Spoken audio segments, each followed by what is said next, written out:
Decisions are made at the scene of a fire. This life protection responsibility takes top priority. In order to best fulfill this primary duty, every firefighter must be thoroughly familiar with the principles of search and rescue.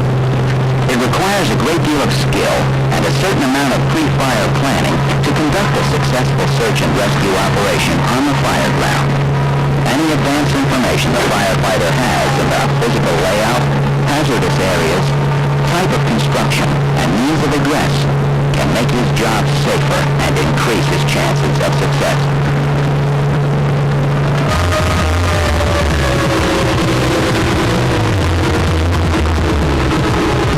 Some types of structures are very similar in construction. Many housing developments fall into this category. Entire subdivisions are frequently built with minor variations of one or two basic designs. If the firefighter is familiar with these basic layouts, he will know where he can expect to find kitchens, hallways, bedrooms, and means of egress in all of the dwellings in that development. Here, for example, is a common layout for a ranch home. The main entrance divides the house in half. On one side, the bedrooms are located. On the other side, we find the kitchen, dining room, and living room. The living room is usually distinguished by a large picture or bay window. The kitchen in this design is usually in the back of the house, directly behind the living room. The firefighter should make it his business to study the basic types of housing construction in his area. Some buildings are going to require individual inspection. Commercial structures are frequently unique in construction. Where possible, the firefighter should tour these buildings and develop a pre-fire plan for search and rescue. This tour should give the firefighter some important information about the layout of the building, the locations of all means of egress, and the locations of hazardous areas, such as the high-voltage electrical service. How do you decide at the scene of the fire if an emergency rescue operation is necessary? Sometimes this question is an easy one to answer. Victims may be visible in upper-story windows.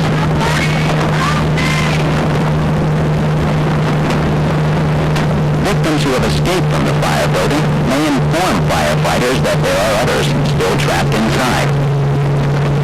Frequently, the firefighter has to make a decision based upon much more subjective data. What kind of building is it? Is it a residence or commercial building? What time of day is it? Are there likely to be workers inside the commercial building? In the case of a residence, is it a time of day when people are likely to be at home? Are there cars in the driveway? If the building is a school, the time of day may be a good indication whether or not classes were in session at the time the fire occurred. If the building is a hotel, people are apt to be inside at almost any hour. Is it nighttime when people in buildings are likely to be asleep? All of these questions flash through the officer's mind as he sizes up the fire situation.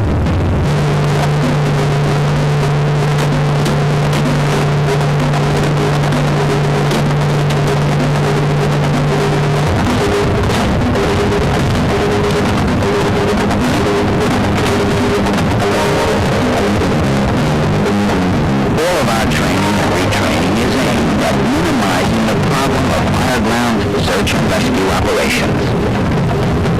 Visibility is frequently very poor. It's easy to become disoriented unless certain precautions are taken. Holes in the floor, stairways, and thousands of obstructions are a constant threat to the firefighter. When moving in poor visibility, it is best to crawl, feeling the area in front of you for holes or obstructions. The initial attack team is generally responsible for searching the area directly adjacent to the fire. The search teams usually start their work in areas where the fire is likely to extend to next and work from there. If possible, the first area to be searched is that directly over the fire. This is usually the most dangerous place in the fire building. When searching over the fire, a hose line is carried by the search team for their own safety. These first search areas are obviously the places where victims would be in the most danger. If visibility is poor, following a wall will ensure a comprehensive search with no duplication of effort. It is extremely important to keep the back of the hand on the wall at all times. If an electrical hazard is encountered, the involuntary muscle contraction will be away from the hazard, thus lessening the danger of electrocution. A search team should follow a logical pattern in searching a building. If, for example, the team of searchers must check out the second floor, they will have to decide upon a logical search pattern. Upon reaching the top of the stairs, they will have to turn right or left. This turn will establish the pattern they will follow through the entire floor. This search team has made a right turn, establishing a right pattern which they will follow through the entire search of this floor. Following the right wall will take them down halls, through each room, and eventually deliver them back to the stairway at which they entered. This technique also allows the firefighters to retreat by simply turning around, putting their left hands on the wall, and retracing their steps to the entry point. Another way firefighters can retreat from the building, if disoriented, is to follow a hose line out.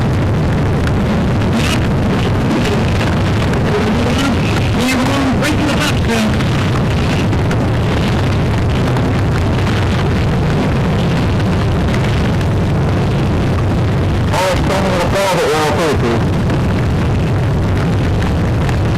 Another important job performed by the search team is the detection of fire extension. If a firefighter involved in search operations detects any sign of fire extension, he should report this information to the officer in charge. If the firefighter becomes cut off from his means of egress by the fire, he should go into a room which is not involved in the fire and close the door behind him.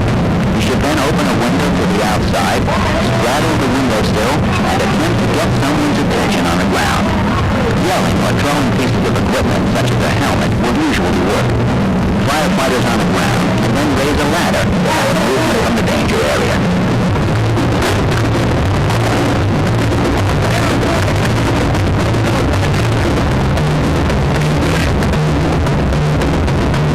Sometimes rapid fire stroke can force a firefighter to leave through a window in an involved room.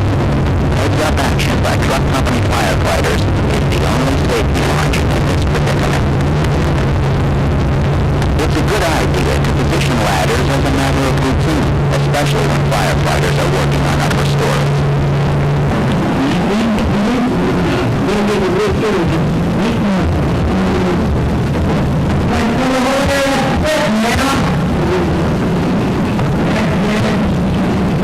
But how do firefighters learn to perform fast, efficient search efforts?